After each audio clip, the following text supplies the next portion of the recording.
अब देखो, अब ये दोनों में ना, ये है हमारा क्या, उत्तल लेंस एवं अवतल लेंस में अंतर।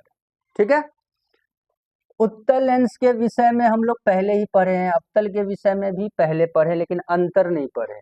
तो अंतर में क्या है, दोनों के विषय में लिखना है। ये भी बहुत इंपॉर्टेंट सवाल है, एग्जाम में आता रहता है।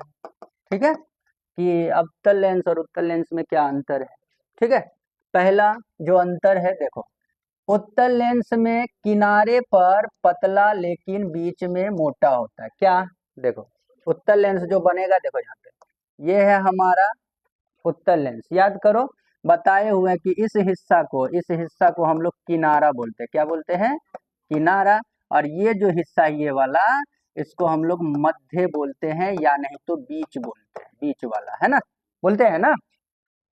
तो अब इसमें क्या है, देखो उत्तल लेंस में किनारे पर जो है पतला है, देखो ना ये किनारा है ना, ये ऐसे करके आकर के सिकुड़ा हुआ ना, ऐसे पतला है दोनों ओर, और बीच में क्या है, मोटा है।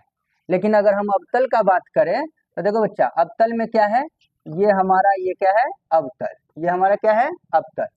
तो अब ये वाला भाग क्या हो जाएगा, किनारा हो जाएगा। क्या हो जाएगा, किनारा। और ये जो हो जाएगा मध्य हो जाएगा, यानी बीच का, है ना। तो अब इसमें देखो क्या है, किनारा क्या है इसका, देखो अवतल लेंस में किनारा पर क्या है, मोटा, लेकिन बीच में क्या है, पतला।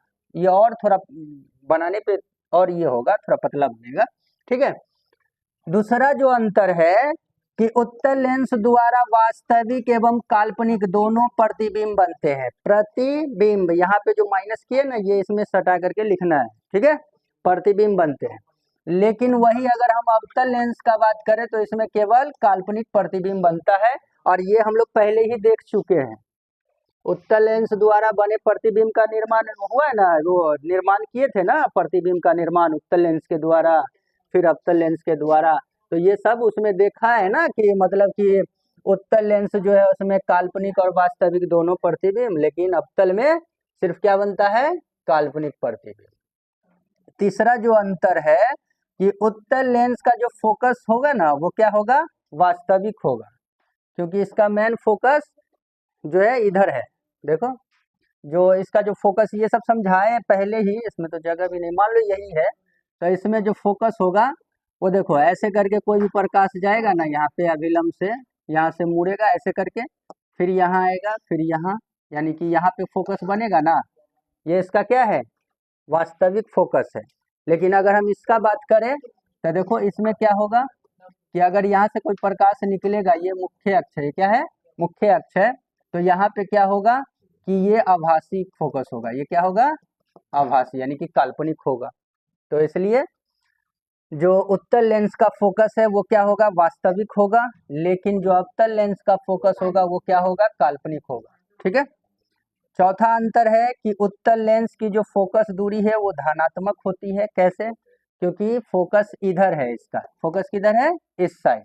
तो चिन्ह परिपाटी के अनुसार याद है ना, चिन्ह परिपाटी के अनुसार दाईं ओर मापी गई दूरी धनात्मक और बाईं ओर मापी गई दूरी ऋणात्मक, है ना।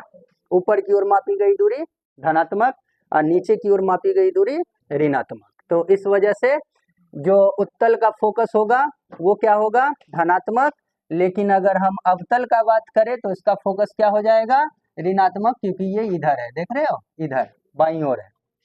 उसके बाद पांचवा जो अंतर है, उत्तल लेंस की क्षमता क्या होती है, धनात्मक। क्यों, क्योंकि इसकी फोकस क्या है, धनात्मक, और इसका क्या हो जाएगा, ऋणात्मक।